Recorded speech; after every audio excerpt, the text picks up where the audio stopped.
ایک بار پھر خوش آمدید. بات ہو رہی تھی صدارتی نظام کے حوالے سے اور خاص طور پہ نظام اس وقت جو پاکستان میں اور خاص طور پہ جب ہم بھارت کی بات کرتے ہیں، بھارت میں انتہا پسندی عروج پہ ہے. اور پچھلے دنوں مسکان کا جو کیس ہوا وہ آپ نے دیکھا کس طرح ایک نہتی لڑکی جو ہے وہ ڈٹ کر کھڑی ہوئی. اور یہ شدت پسندی کسی بھی طرز کی ہو، کسی بھی جگہ ہو، وہ بالکل برداشت نہیں ہے اور نہ ہی اسلام اس کی اجازت دیتا ہے.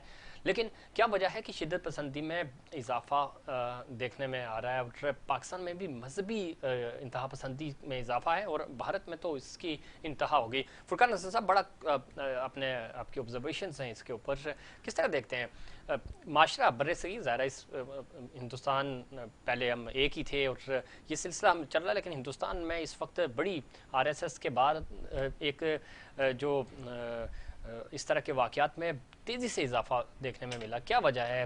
مودی سرکار کی پالیسیز ہیں یا ایک گھٹن ہے معاشرے میں؟ دیکھیں، میں اس کو سٹارٹ تو یہاں سے لوں گا کہ ایک بات ہم سب کو ہمیشہ یاد رکھنی چاہیے، ہم نے بر صغیر پہ 1000 سال حکومت کری. یہاں عمران خان کی جبر اور ظلم کی حکومت 3 اور 3.5 سال نہیں چل سک رہی، وہ 1000 سال کی حکومت تھی. اس کا مطلب جبر نہیں تھا. میں صرف یہ اس لیے لوگ کہتے ہیں جی جبر کی حکومت تھی. اگر جبر کی حکومت ہوتی نا تو 3 سال نہیں چلتی. آپ کے سامنے حال ہے نا.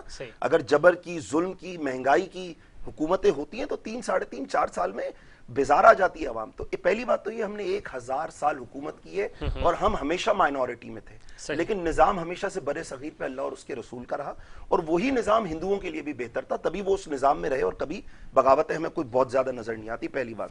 دوسری بات میں آتا ہوں اس بڑی اہم بات پر کہ پاکستان میں انتہا پسندی کی کیا وجہ ہے. دیکھیں، پاکستان کے لوگ جہاں سے سوچتے ہیں نا، وہاں سے پاکستان کا نظام اور حکمران نہیں سوچتے. پاکستان کے لوگ نظریاتی طور پہ اللہ اور اس کے رسول کی کتاب سے سوچتے ہیں، جبکہ حکمران واشنگٹن سے سوچتے ہیں. اب یہ کانفلکٹ ہے ہماری سوسائٹی کا. یعنی مثال دے رہا ہوں اس کی چھوٹی سی، کہ عوام سمجھتے ہیں کہ اگر گستاخی ہو گئی تو فرانس کے سفیر کو نکال کے پھینک دو. میں آگے میزائل مارنے کی بات نہیں کر رہا، لیکن یہ لیسٹ ہے عوام کی طرف سے. ورنہ تو عوام چاہتی ہے کہ آپ ان عمارتوں پہ میزائل مار دو جن پہ گستاخانہ خاکے فرانس نے لگائے تھے. حکمرانوں کا رویہ سامنے سے کیا دیکھا ہم نے کہ وہ میزائل تو چھوڑ دیں، سفیر نکالنا چھوڑ دیں، وہ اپنی عوام پہ پل پڑی. تو مذہبی انتہا پسندی کی بنیادی وجہ یہ ہے کہ آپ کے حکمران کہیں اور سے سوچتے ہیں، آپ کے لوگ کہیں اور سے سوچتے ہیں. یہ تو بات یہاں ختم ہو گئی. پاکستان کی انتہا پسندی کی بنیادی وجہ کہ آپ کے لوگ کہیں اور سے سوچ رہے ہیں. اب آ جائیں RSS پر، مودی پر اور مسکان بی بی کے واقعے پر. ہماری بہن ہے، وہ ہماری امتی بہن ہے. دیکھیں، ہم سب پر پہلا فرض کیا ہے. میں بھی سینٹ نے کوئی قرارداد پاس کی اور اس میں کہا کہ جی مسکان خراج تحسین.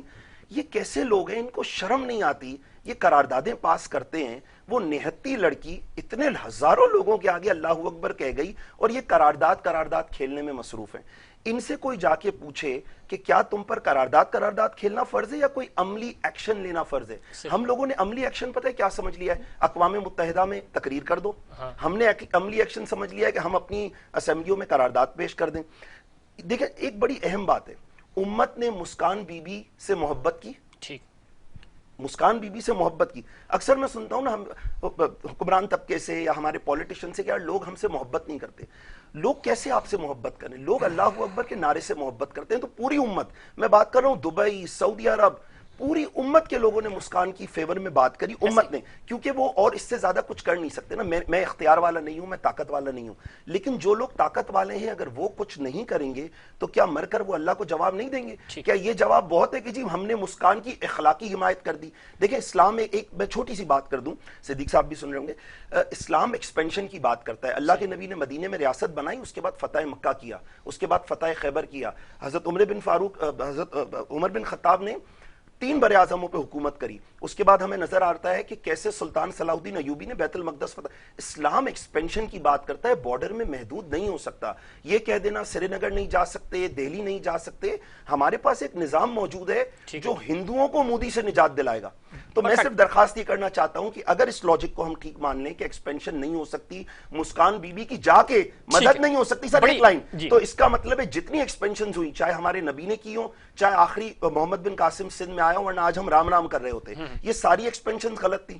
اگر ایکسپینشن غلط ہے، مسکان بی بی کی عملی عملی کام کرنا غلط ہے تو پھر راجہ داہر کے لیے نا احتجاجی مراسلہ لکھ دیتا محمد حجاج بن یوسف کہ بھائی تم نے، میں احتجاج کرتا ہوں. یا یہ جو ہمارے 32 خلفاء عثمانی خلیفہ قسطنطنیہ گئے 32ویں دفعہ فتح کیا، یہ 32 کی 32 حملے غلط تھے. تو میں سمجھتا ہوں مسکان بی بی ایک عورت کی حرمت کے لیے اللہ کے نبی نے مدینے سے تمام سومنات کا مندر، وہ غلط تھا. سر ایک منٹ، لاسٹ لائن کہہ دوں، اگر مسکان بی بی کی مدد کے لیے کوئی عملی کام نہیں ہو سکتا اور ایکسپینشن کی بات نہیں ہو سکتی تو اس کا مطلب ہے جتنی ایکسپینشن اسلام کی 1400 سالہ تاریخ میں ہوئی ہیں نعوذ باللہ وہ ساری غلط تھی، تو پھر فتح مکہ بھی غلط ہو جاتا ہے. ٹھیک، یہ ہے میرا بڑی زبردست، بہت اچھی بات آپ نے کی.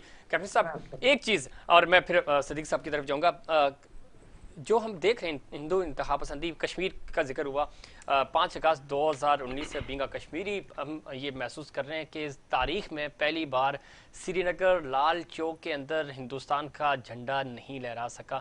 بدقسمتی سے اس دفعہ انہوں نے اپنی یوم جمہوریہ پہ لہرایا، ظاہر گن پوائنٹ پہ لہرایا، زبردستی لہرایا، اور آہستہ آہستہ ظاہر وہاں پہ وہ کنٹرول سنبھالتے جا رہے ہیں. اور یہ مودی کا آج نہیں 20 سال پرانا ایجنڈا تھا، اس ایجنڈے پہ وہ ایک ایک کر کے عمل کرتے جا رہے ہیں جو ہمیں نظر آ رہا ہے. باقی ہماری سائڈ سے ہمیں وہ ڈیولپمنٹ اس تیزی سے نظر نہیں آ رہی. تو کیا ریزن ہے؟ ہندو انتہا پسندی تو بڑھتی جا رہی ہے، ساتھ ساتھ کشمیریوں کی آبادی. جی جی فرقان صاحب نے بالکل صحیح بتایا، اور اس کو میں آگے بڑھاؤں گا اپنے ہی بات سے جوڑنے کے لیے کہ جب یہ سب چیزوں کو اگر تجزیہ کریں تو جب یہ ڈیٹرنس اور یہ خوف تھا، اگر اس سے 15 سال 20 سال پہلے جائیں ضیاء کے دور میں یا ان کے دور میں ہوتا تھا، بٹ اس فراغ دلی سے اس کھلے پیمانے پر مار پیٹ نہیں ہو رہی تھی.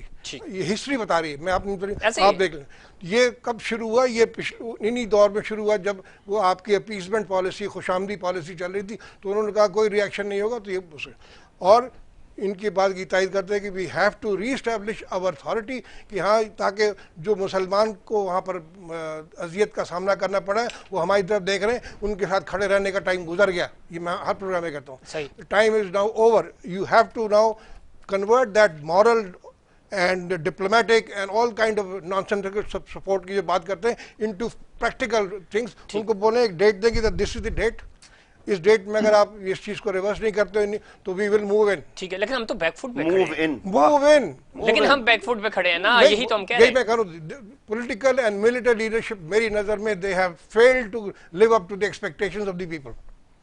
جب یہ ایکشن ہوا تھا ٹھیک ہے، وہ ایکشن کیوں ہوا اس کی وجہ تھی اپیسمنٹ کی وجہ، لیکن دے شوڈ ہیو ریئلائز. جب عمران صاحب نے وہاں پر اسٹیٹمنٹ دیا تھا ہمارے پاس کابل والا جب وہ ہو گیا تھا معاملہ، یہ اچھی مومنٹم بنی ہوئی تھی، ہم اس کو کیش نہیں کرا سکتے. That was the time when we should have continued. اور ایک اور وہ وقت تھا جب ہم بھارت کے ساتھ پروگرامز میں بیٹھ کے ہم کہتے تھے کہ ہم سری نگر لال چوک میں بھی آئیں گے، لیکن ہم نہیں آئے، لیکن وہ پہلے جھنڈا لہرا گئے. تو اس لیے ضروری ہے کہ ہم بیٹھ کے اپنی پالیسیز کو ریویو کریں and we start taking practical steps to ensure کہ جو ان کی جو آخری پوائنٹ کیپٹن صاحب، مشکل کہاں آ رہی ہے؟ کیوں ہماری پولیٹیکل لیڈرشپ اور کیوں ہماری ملٹری لیڈرشپ ابھی بھی کنفیوژن کا شکار ہے یا کوئی انٹرنیشنل دباؤ ہے؟ کیا وجہ ہے کہ ہم بھارت کو اس طرح نہیں کر سکتے؟ دیکھیں 5 اگست کے بعد اگین میں 2023 میں بھارت مقبوضہ کشمیر میں الیکشن ہونے جا رہے ہیں، وہ الیکشن پھر مینیج کرائیں گے، وہ وہاں پہ سب کچھ کرا کے اپنی مرضی کی حکومتیں وہاں بنا رہے ہیں، اپنی مرضی کی کشمیری قیادت بلاتے ہیں سو کالڈ، اور اس کے ساتھ وہ ساری چیزیں انٹرنیشنلی وہ اپنا میسج صحیح کنوے کر رہے ہیں کیونکہ وہ ان کا کام ہے. ہم اپنا میسج کنوے کرنے میں، لوگوں کو بتانے میں انٹرنیشنلی فیل ہوئے ہیں. We have not been able to do the thing that آپ کے جو پالیسیز تھیں ان کا وہ صحیح معنوں میں تجزیہ کر کے دیکھتے وہ خوف چیز ختم ہو گئی ہے. تو we have to reestablish کہ جی جو کہتے ہیں کہ کشمیر نیوکلیئر فلیش پوائنٹ ختم ہوا ہے during Nawaz Sharif and Zardari time, وہ زیرو کر دیا. You have to reestablish. Siddique al-Farooq صاحب، سر میں آپ کو ہم دیتے ہیں اگلے 2-2.5 منٹ، چونکہ پروگرام ختم ہو رہا ہے، 2 منٹ آپ کے ہیں. آپ کس طرح دیکھتے ہیں اس پوری صورتحال کو؟ انتہا پسندی بھی ہے کشمیر کے والے سے بھی. میں پہلی بات تو یہ ہے، مجھے افسوس ہے کہ کیپٹن صاحب نے کہا جی یہ سیاسی لیڈروں کا تو کوئی بیانوں کا سر پیر نہیں ہوتا، یہ تعصب ٹھیک نہیں ہے. لیکن انہوں نے ایک چیز اور بھی کی ہے جو بڑی بات کی، انہوں نے کہا ان کا ملٹری لیڈرشپ اور ہماری جو سول حکومت ہے دونوں بھی اس وقت بیک فٹ میں ہیں، ان کو جارحانہ اس وقت پلاننگ کرنی چاہیے تھی. وہ کہنے دونوں کی ناکامی ہے، وہ یہ بھی تو بات کہہ رہے ہیں صاحب. مجھے نہیں معلوم کہ کیپٹن صاحب نے ڈیفنس میں آیا، یہ کیپٹن نیوی کے ہیں ریٹائر. جی نیوی کا کیپٹن 75 سال کی عمر ہے اور جو 1965 میں نیوی جوائن کی تھی.